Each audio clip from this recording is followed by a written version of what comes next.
As many of you know, over the last few months I've been thinking hard about my plans for 2008. Running for the presidency is a profound decision. A decision no one should make on the basis of media hype or personal ambition alone. And so before I committed myself and my family to this race, I wanted to be sure that this was right for us, and more importantly, right for the country. I certainly didn't expect to find myself in this position a year ago. But as I've spoken to many of you in my travels across the states these past months, as I've read your emails and read your letters, I've been struck by how hungry we all are for a different kind of politics. So I spent some time thinking about how I could best advance the cause of change and progress that we so desperately need.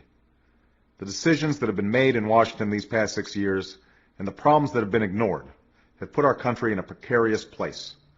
Our economy is changing rapidly, and that means profound changes for working people. Many of you have shared with me your stories about skyrocketing health care bills, the pensions you've lost, and your struggles to pay for college for your kids. Our continued dependence on oil has put our security and our very planet at risk. And we're still mired in a tragic and costly war that should never have been waged. But challenging as they are, it's not the magnitude of our problems that concerns me the most. It's the smallness of our politics. America's faced big problems before, but today our leaders in Washington seem incapable of working together in a practical, common-sense way. Politics has become so bitter and partisan, so gummed up by money and influence, that we can't tackle the big problems that demand solutions. And that's what we have to change first. We have to change our politics and come together around our common interests and concerns as Americans.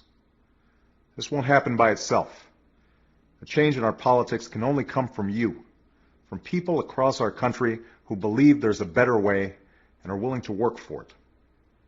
Years ago, as a community organizer in Chicago, I learned that meaningful change always begins at the grassroots, and that engaged citizens working together can accomplish extraordinary things.